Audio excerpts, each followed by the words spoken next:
What is success by the way? Success जो है ना, वो इसको बाद लोग कहते हैं सक्सेस इज इल्यूजन, एक धोखा है, डिसेप्शन है, आपको नजर आ रही है आगे, जब आप उसके पास जाते हैं तो और आगे चली जाती है। तो बहरहाल हर बंदे का एक अपना माइंड सेट है। बाद लोग कहते हैं लाइफ इज ब्यूटीफुल, जो बड़े बड़े कामयाब लोग होते हैं, आम लोग भी, और बाद लोग कहते हैं it is full of miseries. Quran पाक क्या कहता है इस दुनिया के बारे में? कुरान पाक में अल्लाह ताला फरमाता है दुनिया मताउल गुरूर, this world is mere deception. अच्छा जी, सना भी आ गई हैं, बाकी स्टूडेंट्स आ गए हैं और रिकॉर्डिंग भी स्टार्ट हो गई है। चलें जी, आपसे कल मैंने कहा था 250 ऑनवर्ड हम अब डिस्कशन करेंगे, ठीक है जी, और किसी किसी दिन वापस आएंगे। पहला वर्ड था मेलिया, 251 इन्वायरमेंट से रिलेटेड है, नॉक्शियस पॉइजन से मुतल्लिक है। पॉइजन कोई ये हार्मफुल चीज होती है, उसे नॉक्शियस कहते हैं, नॉक्शियस फ्यूम्स, नॉक्शियस फ्यूम्स। मिलिया क्या चीज है, जरा इसको भी दोबारा देख लेते हैं। एनवायरनमेंट से मुतल्लिक, सोशल एंड कल्चर, ये है जी milieu, the social environment that you live और वर्क इन, और ये नाउन है। किस तरह यूज हुआ है? The finding of the report refer to a particular social और कल्चरल मिलिया। मिलियू इसकी वैसे लग रहा है, लेकिन दिस इज मिलिया, MILIEU, ठीक है ना। कल्चरल मिलिया दोनों जगहों पे, कैम्ब्रिज में भी और ऑक्सफोर्ड में भी, इसको कल्चरल मिलिया के साथ, कल्चरल इन्वायरमेंट, कल्चरल मिलिया, कल्चरल इन्वायरमेंट, ठीक है, इस तरह आप याद रखेंगे। और चलें जी, उसके बाद न्यूएंस हमने कल किया था, ऑब्लिवियन किया था, ऑब्सक्योर किया था, ऑब्ट्यूज किया था। न्यूएंस कहते हैं कि बहुत कम फर्क होना जो कि इजीली समझ नहीं आ रही, कलर्स के अंदर, किसी और चीज में, यानी कि डिफरेंस होना बट कम डिफरेंस होना। स्टेट ऑफ ऑब्लिवियन, गुमनामी, स्टेट ऑफ ऑब्लिवियन का मतलब था कि गुमनामी, पॉलिटिकल ऑब्लिवियन, ठीक है ना, आप गायब ही हो गए, मंजरनामे से पता नहीं किधर चला गया बंदा। पहले इन होता था चीजों में, अभी state of oblivion is dangerous for your business success. गुमनामी और अवेयरनेस में, अनअवेयरनेस में फर्क नहीं? अनअवेयरनेस तो और चीज इसका है। हमने जो सिनोनिम देखा था वो अनअवेयरनेस भी था। सिनोनिम्स मैंने कल भी आपको बताया था कि सिनोनिम्स होते हैं मिलते जुलते लफ्ज, सिनोनिम्स कभी भी वो मीनिंग नहीं होते। अनअवेयरनेस, अनअवेयरनेस का मतलब लोग जानते ही नहीं, पता नहीं कहाँ चला गया। अवेयरनेस होगा इसको जानते हैं मुझे। हाँ, तो इसका सिनोनिम अनअवेयरनेस है ना, लेकिन ये कि इसकी जगह पे, ऑब्लिवियन की जगह पे अनअवेयरनेस नहीं यूज कर सकते। अच्छा, drink one self into oblivion, ठीक है ना, ही often drinks himself into oblivion, वो अक्सर गायब हो जाता है। ये तो पीने, शराब पीने से मुतल्लिक है। अच्छा, N unexpected victory save him from political oblivion, ये है जी जो मैं बोल रहा था अभी, political, save him from political oblivion, और कंसाइंड टू ऑब्लिवियन। अच्छा, यहाँ पे प्रपोजिशन देखें, हिमसेल्फ इनटू ऑब्लिवियन, वो ऑब्लिवियन की स्टेट में चला गया। अच्छा, save him from political oblivion और कंसाइंड टू ऑब्लिवियन, ये तीन वर्ड्स हैं, एक में टू प्रपोजिशन, एक में इनटू और एक में ये डायरेक्ट, ठीक है जी। अच्छा जी, उसके बाद जो नेक्स्ट वर्ड हमने किया था कल, ऑब्सक्योर जी। ऑफिशियल मतलब जो क्लियर ना हो, बैक। हाँ जी, जैसे एल्यूसिव वर्ड था एक, लेकिन ये है well known, difficult to understand. Obscure का मतलब है जिसको समझना मुश्किल है, to prevent something from being seen और हर्ड, और टू मेक समथिंग एडजेक्टिव भी है और वर्ब के तौर पे भी यूज होता है। हाँ जी, The origin of the tradition have become obscure. ठीक है ना, गुमनामी में चले जाना, नॉट वेल नोन, मशहूर ना होना, ठीक है।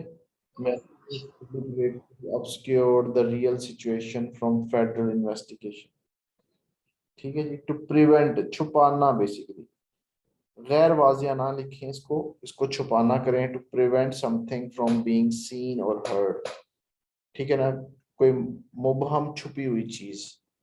ऑब्सक्योर ट्रेडिशन, ये याद रखें, ऑब्सक्योर ट्रेडिशन, ऑब्सक्योर लेक्चर, गैर वाजिया, obscure lecture, obscure the real situation, ये जी हमने कल किया था। ऑब्ट्यूज का था कि ऐसी हरकतें करना जैसे कि आप कुंद ज़हन है या स्लो लर्नर है, जानबूझ के, उसको ऑब्ट्यूज कहते हैं। और ऑब्ट्यूज जो सा है एडजेक्टिव है, तो कैसे इस्तेमाल होगा? Are you being deliberately obtuse, जानबूझ के आप ऑब्ट्यूज बने हुए। He was either completely ignorant or being wilfully obtuse. यहाँ पे मुझे जरा एक चीज देख लेने दें, मुझे थोड़ी सी कंफ्यूजन हो रही है।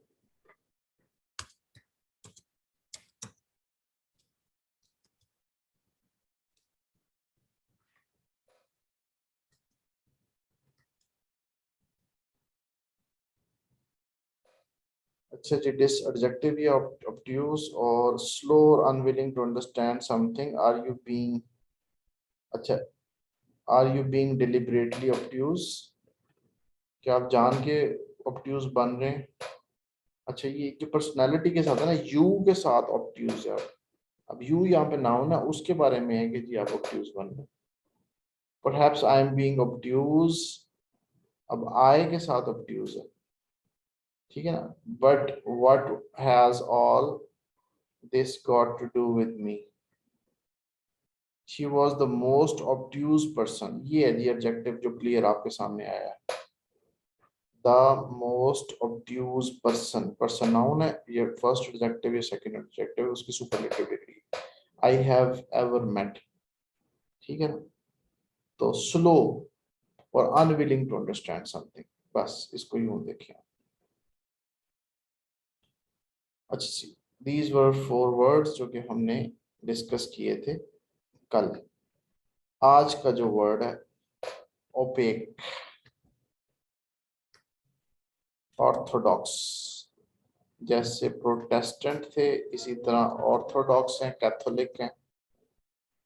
ऑस्टेंटेशियस, ये भी वर्ड काफी ज्यादा इस्तेमाल होता है। ऑस्टेंसिबल, बड़े जबरदस्त वर्ड्स हैं जी आज के जो उनसे हमने डिस्कस करने हैं।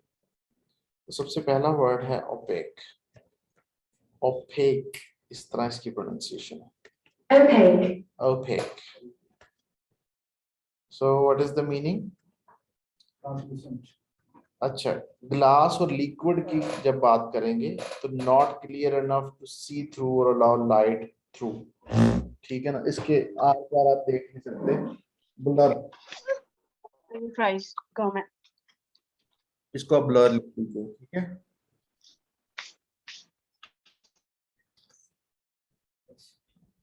चले, difficult to understand, not clear. Writing और स्पीच के अंदर ना हम कहते हैं कि डिफिकल्ट टू अंडरस्टैंड, जो कि गैर वाज़ेह हो, क्लियर ना हो।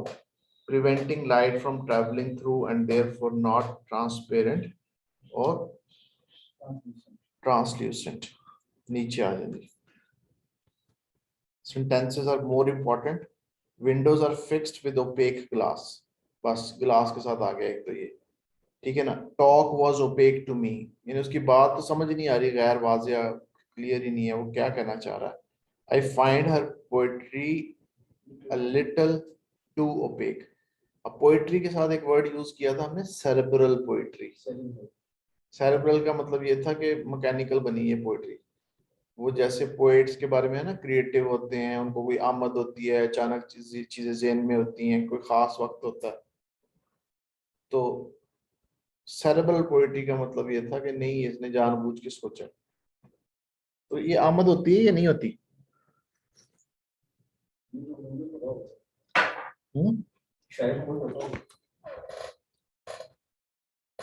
जब बंदा कैफियत होती है दरअसल, जब बंदा किसी चीज के बारे में बहुत ज्यादा सोचता है ना, तो उस वक्त माइंड में मुख्तलिफ ख्यालात आना शुरू हो जाते हैं, बम्बारमेंट हो रही होती है।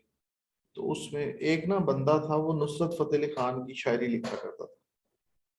वो सादा सा आदमी था, पता नहीं मेरे जेहन में नाम भी था उसका, मेरे जेहन से। तो अब वो जनाब साहब जी उसके बारे में बता रहे थे कि उसे कहा कि यार ये ना ईद आ रही है, तो हमने कोई नई एल्बम रिलीज कर दी। नहीं नहीं, कुछ और पंजाबी की बड़ी अच्छी शायरी लिखता था। वो कहता कि अच्छा तुम पैसे मैंने टाइम नाल दोगे फिर वादा करो। उनका जी दे देंगे। उन्होंने उसने ना वही 2-3 रातों में सारे के सारे 12 के 12 गाने लिख दिए, और नुसरत फतेह खान ने वो तैयार भी करके ऊपर लगा दिया। अब वो आमद उमद गान पे चली गई। उनकी प्रैक्टिस इतनी ज्यादा हो जाती है, इतनी की ज्यादा प्रैक्टिस हो जाती है कि वो काम कर लेते हैं। आमद उमद शुरू की स्टेट्स हैं, लेकिन आगे चल के जब आप बहुत एक्सटेंसिव करते हैं, तो फिर आप किसी भी टाइम फिलबदी जो सा ना कोई बात कह लेते हैं। बहरहाल सेरेब्रल पोएट्री को मैंने माइंड में रखने के लिए, और opaque, his talk was opaque to me, ये poetry a little too opaque. ठीक है ना, ओपेक, ओ के ऊपर स्ट्रेस है, उसके बाद फिर opaque. Next word, orthodox, generally accepted or approved of following general accepted belief। अच्छा, इसको ना उर्दू में कदामत पसंद भी कहते हैं। ऑर्थोडॉक्स का मतलब ये होता है कि जो ट्रेडिशनल बिलीव्स हैं उनको मानने वाले और रिलीजन को प्रैक्टिस करने वाले बहुत ज्यादा क्लोजली। ठीक है ना। ऑर्थोडॉक्स के साथ एक और वर्ड है फंडामेंटलिस्ट। फंडामेंटलिस्ट कहते थे, ये लाहौर में एक रिलीजियस तंजीम थी, उसको अमेरिका ने खिताब दिया था कि दे आर फंडामेंटलिस्ट। ठीक है ना। अच्छा, कोई भी रिलीजन का है, इस्लाम, क्रिश्चियनिटी, हिंदुइज्म, अगर वो बिल्कुल बारीकी के साथ एक एक चीज के ऊपर प्रैक्टिस करते हैं उसकी, तो उसको लोग कहते हैं Orthodox. Orthodox Christians, Orthodox Hindus, Orthodox Muslims. तो ये किसी एक रिलीजन के साथ नहीं, किसी के साथ भी आ सकता है। तकलीद पसंद, कट्टर, रासिकुल एतकाद, ये 3 वर्ड्स इसके साथ उर्दू में इस्तेमाल किए हैं। इसमें जो बेहतर वर्ड है ना, कट्टर सेंस या तकलीद पसंद, इसको कहें कि जो कह दिया बस ठीक। He is very Orthodox in his views. ठीक है ना, वो अपने व्यूज में बहुत ज्यादा ऑर्थोडॉक्स था। सर ये सिर्फ रिलीजियस पॉइंट ऑफ व्यू से यूज किया जा सकता है ये वर्ड? ये यहाँ पे देखो व्यूज के साथ लिखा हुआ है, अपने व्यूज में ऑर्थोडॉक्स था, और ऑर्थोडॉक्स अप्रोच है, तो orthodox solution to the problem है। We would prefer to, religion के साथ ज्यादातर होता है, ज्यादातर जो है ना रिलीजियस बिलीफ के साथ ही होता है। ठीक है ना। वैसे बुनियाद परस्त है, आप ट्रेडिशनल वैल्यूज के साथ भी कर सकते हैं। मिसाल के तौर पे, मैं गाँव गया तो मुझे खातून कहती है कि शाम को झाड़ू ना फेरो। मैं नहीं फेरूंगी, मैं सुबह आके फेर दूंगी। मैंने उसको कुछ भी नहीं कहा, वो चली गई। अच्छा, अब ये झाड़ू का ताल्लुक क्या है, मतलब ये चीज आम है हमारे खानदानों में इर्द गिर्द कि शाम को अपने झाड़ू नहीं फेरना। और कुछ जो उनसे है ना, वो मेरे जैसे बंदे, वो देखते हैं कोई इधर उधर नहीं है तो फटाफट फेर के ना साइड पे कर देते हैं। और कुछ जो उनसे हैं वो कहते हैं कि नहीं ये तो बिल्कुल करना नहीं चाहिए। अच्छा, एक और चीज है, वो कहते हैं कि ये लाहौर में तो हमारे वो चूल्हे हैं ना गैस के, वो लकड़ी के चूल्हे वहां पे होते हैं।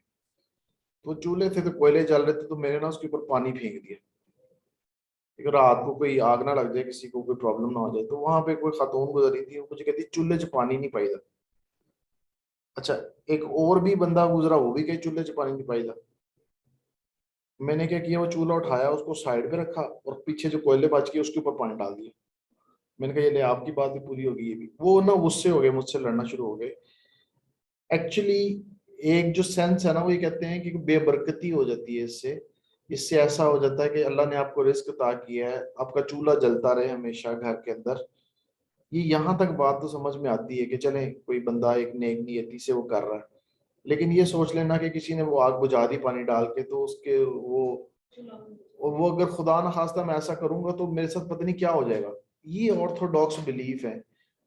अच्छा, इसके ऊपर ना एक नॉवल लिखा हुआ है, अ पैसेज टू इंडिया। बड़ा प्यारा जबरदस्त है, E.M. फॉस्टर ने लिखा है, उसके ऊपर मूवी भी बनी हुई है पैसेज टू इंडिया। वो ना, ये उसने इंडिया में आया और आके लोगों के रहन सहन को देखा, और उसके बाद ना वो भी इस तरह की प्रेजुडिसेस के पीछे जाना शुरू हो गया काफी हद तक, कि कोई चीज नजर आ गई तो यूं नहीं करना, वो नहीं करना, इस तरह की चीजें जो तोहिमात जिसको हम कहते हैं ना, उनके पीछे चलना शुरू हो गया। और उसके बाद वो साइंस तो इन चीजों को मिनट में फौरन रिजेक्ट कर देती है, कभी ये कोई चक्कर नहीं, ये वो ऐसा है ही नहीं कोई साइंटिफिकली। लेकिन वो ट्रेडिशंस, वो वैल्यूज और सम टाइम रिलीजन के अंदर भी ऐसी चीजें आ जाती हैं कि जिसको लोग ब्लाइंडली फिर फॉलो करते हैं, और वो कहते हैं क्योंकि this is the part of religion तो हमें इसको करना है। लेकिन एक आपको पर्सनल अपनी बात बताता हूँ, मैंने जो इस्लाम को खुद से स्टडी किया है, ये बिल्कुल नेचुरल और साइंटिफिक किस्म का मजहब लगता है मुझे। कुछ भी ऐसा मुझे नहीं मिलता इसके अंदर। अगर हम पढ़ें खुद से, कुरान को पढ़ें, हदीस को पढ़ें, ऐसा नहीं मिलता कि अजीब अजीब बातें लोगों ने ज्यादातर बनाई हुई हैं। हकीकत में उन बातों का कोई ताल्लुक हमारे दीन के साथ नहीं है, मोस्टली 99%। कोई कुछ चीजें होंगी, कुछ जैसे कितने पुरानी जमाने, अच्छा वो देखो, जमीन की मिसाल ऐसे है जैसे ऑस्ट्रिच एग, ये कुरान पाक में लिखा, हा हा का वर्ड यूज किया हुआ है, वो ऑस्ट्रिच शुतुरमुर्ग के अंडे की बात की जा रही है। उन दिनों में एक माइंडसेट था कि जमीन फ्लैट है, कोई सैटेलाइट तो थी नहीं कि आप ऊपर चढ़ के देखें तो आपको पता लगे जमीन। अच्छा, फिर सियारे वगैरह अपने अपने दायरों में हरकत कर रहे हैं, ये भी उस वक्त वो बात चीज चली थी। अच्छा, फिर उसके बाद फिर मजीद आप मतलब अगर उसको स्टडी करें, तो कहने का मकसद सिंपली मेरा ये था कि ज्यादातर जगह जो सी है ना, वहां पे आपको साइंटिफिक चीजें ही मिलती हैं। वो चींटी के ऊपर सूरह नबल, वो मैं आर्टिकल पढ़ रहा था आर्ट इंटेलिजेंस के ऊपर। ये तो आर्टिकल तो आइल्स वालों ने लिखा हुआ है ना, आप भी पढ़ेंगे शायद अभी। वो उस आर्टिकल में जो उन्होंने जो फाइंडिंग्स वगैरह बताई हैं, उससे बंदा, वो जनाब से फंजाई को ग्रो करते हैं, वो कल्टीवेट करते हैं चीज़ों को, वो हर्ड्स वगैरह, वो चाइल्ड लेबर में वो करते हैं, इन्वॉल्व करते हैं, और जो कॉलोनीज बनाती हैं उनकी दुनिया के बड़े बड़े शहरों जैसे मेगा स्ट्रक्चर्स होते हैं। और कई जगहों पे उन्होंने बताया कि यहाँ पे जाके देखें कॉलोनियाँ, फिर सिग्नल्स पास करते हैं, फिर स्काउट्स होते हैं, वो खाना तलाश करते हैं, फिर वो भूलते नहीं है रास्ते।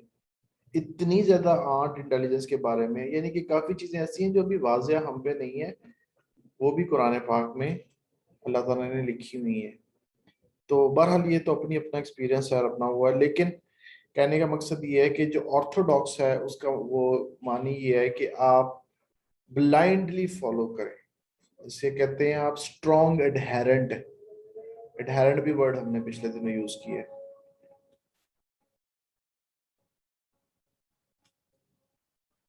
सही यूज किया फॉलोअर्स कल किया एडहेरेंट।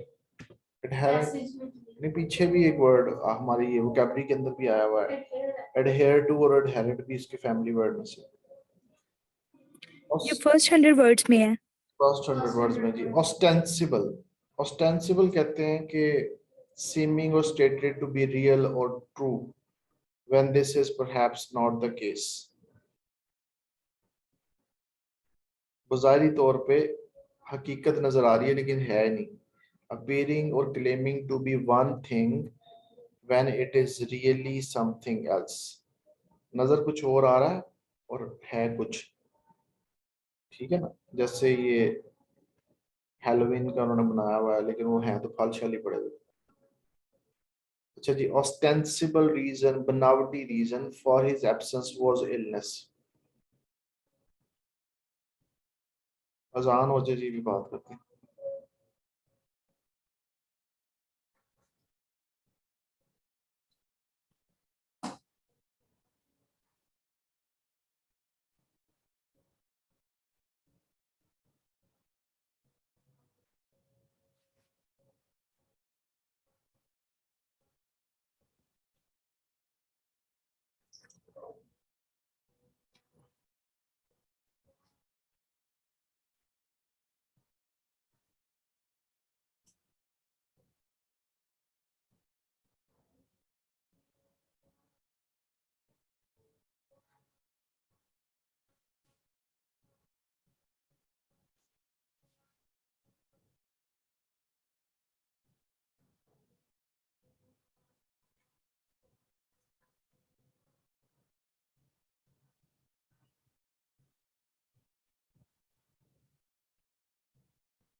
अच्छा बच्चों, एक वर्ड है ऑस्टेंसिबल रीजन और दूसरा है ऑस्टेंसिबल गोल। इसको एज इट इज लिख लें, बनावटी रीजन, झूठी रीजन। ये बनावटी गोल कुछ हो रहा है लेकिन कर कुछ हो रहे हैं। कुछ पाकिस्तान में कंपनीज ऐसी हैं, कोई मोबाइल का काम कर रही है, मोबाइल जनरेट कर रही है, कुछ और कर रहे हैं, और हकीकत में वो उनका बिजनेस सिर्फ ऑस्टेंसिबल है। ऑस्टेंसिबल क्यों? बैक एंड पे ब्लैक मनी कमाते हैं, स्मगलर्स हैं, और वो स्मगलर्स हैं तो पाकिस्तान में पैसा जनरेट हो गया, आपके पास 10 करोड़ रुपया आ गया, 5 करोड़ आ गया, पर मंथ आई जा रहा है। गवर्नमेंट कहती है कहाँ से कमा रहे हो? वो कहती है ये मेरा मोबाइलों का बिजनेस है, इसकी इतनी ज्यादा ट्रांजैक्शन हो रही है और ये मैं तनख्वाहें लोगों को दे रहा हूँ। वो मोबाइलों का बिजनेस सिर्फ दिखाने के लिए है, पैसा कहीं और से आ रहा है। ठीक है ना? इसी तरीके से पॉलिटिकल वर्कर्स भी ये काम करते हैं। Their ostensible goal was to clean up government corruption.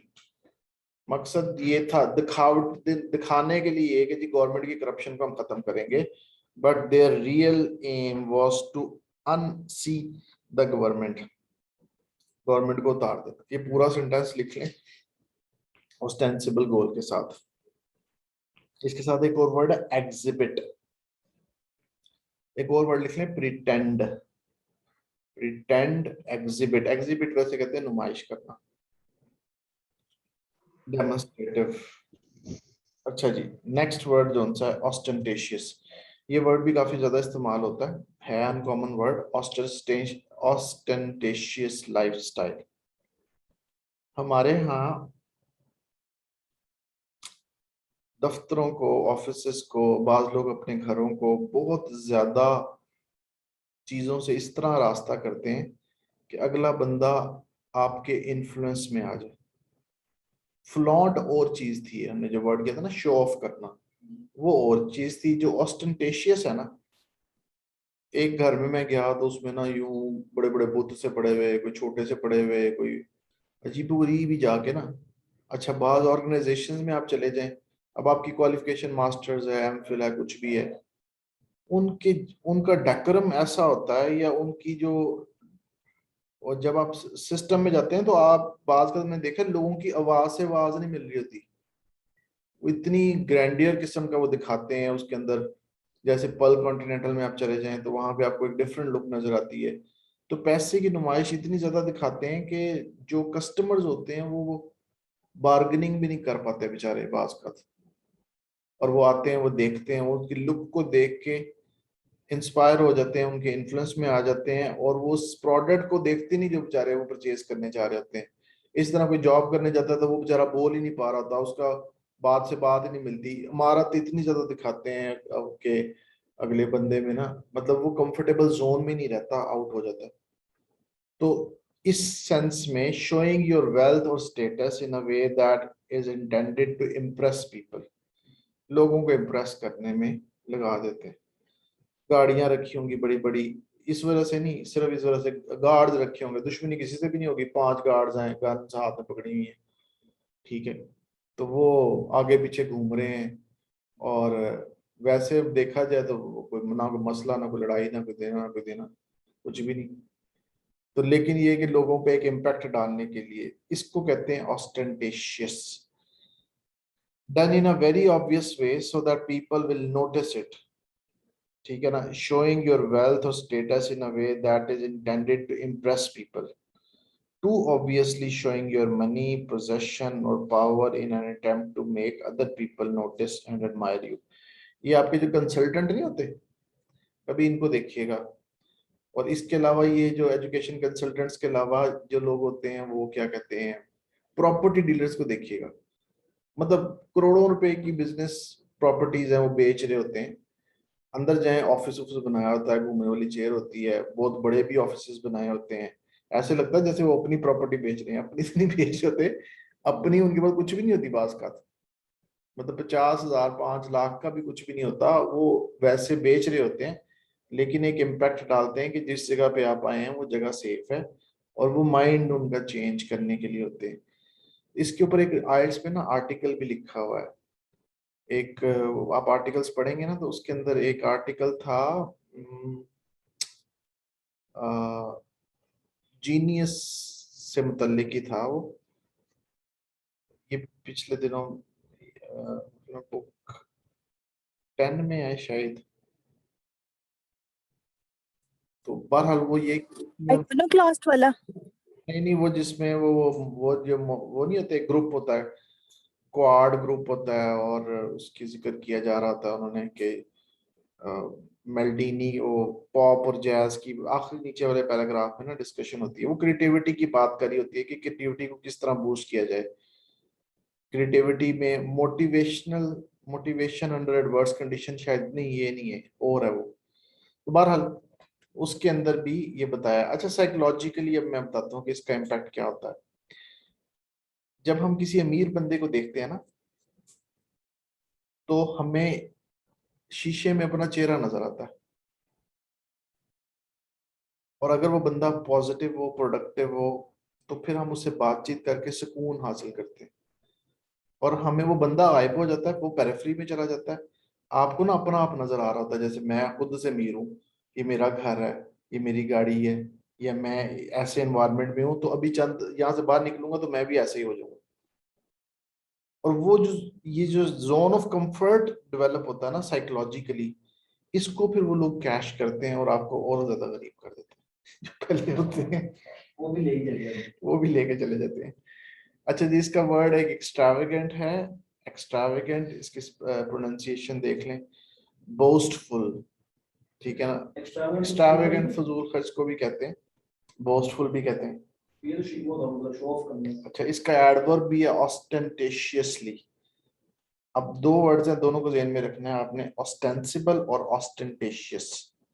Ostensible और ऑस्टेंटेशियस, ऑस्टेंटेटियस, टेशियस।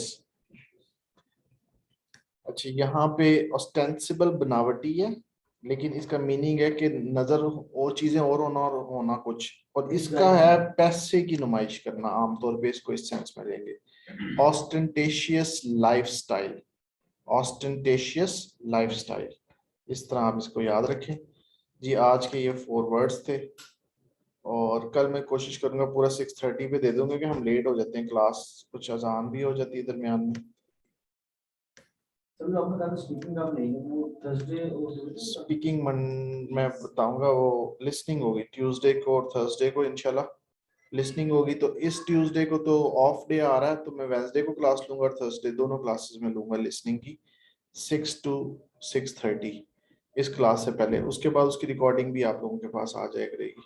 कोई 8 to 10 लेक्चर्स हैं बस लिसनिंग के ऊपर, वो आपने सुन लेने हैं, उसके अंदर अंदर आपका 8 बैंड आ जाएगा अगर आप मेरी बात पे अमल करेंगे इंशाल्लाह। ट्यूसडे को सर छुट्टी है सर, इस ट्यूसडे को छुट्टी है, इसी वजह से ना नेक्स्ट डे पे चली जाएगी ना वो क्लास, और वेडनेसडे और थर्सडे। वेंसडे थर्सडे को इस वीक में, आम रूटीन में ट्यूसडे और थर्सडे को मैं भी टाइम टेबल अपडेट कर दूंगा।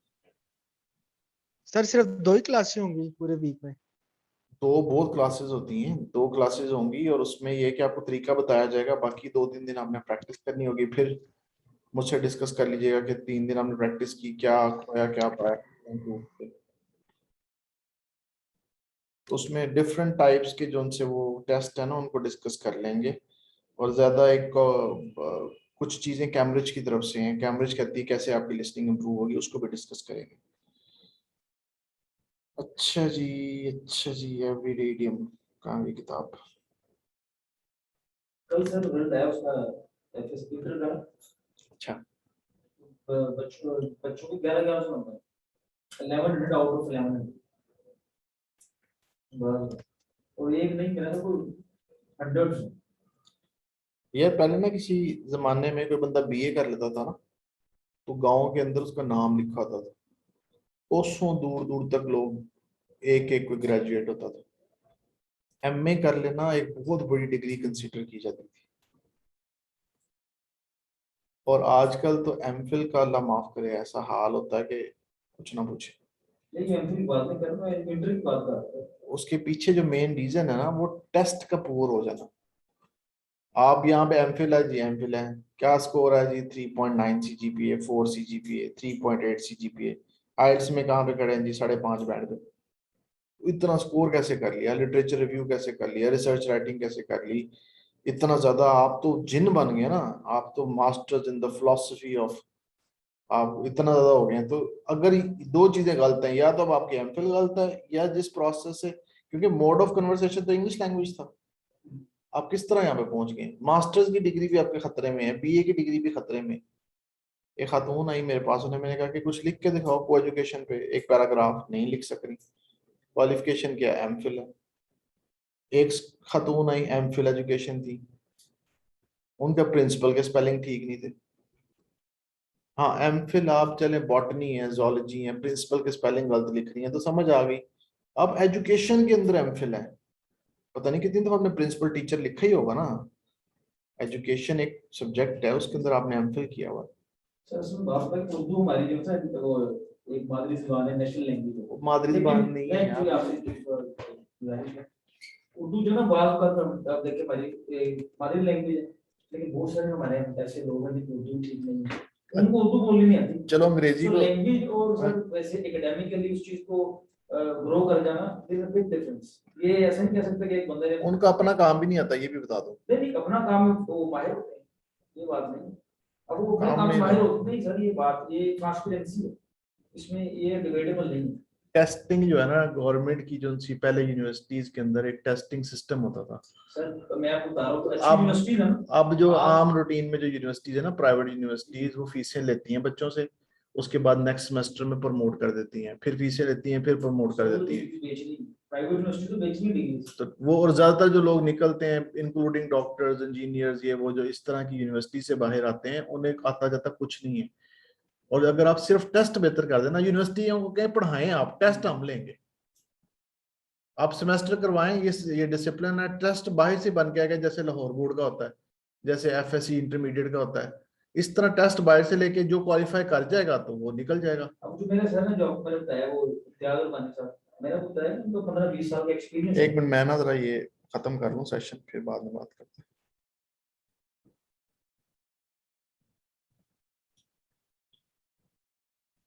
अच्छा जी, व्हाट्सएप हमने कल कर लिया था। आज हमारा है जी विल इट रेन, ये 6 नंबर हमारा लेसन है।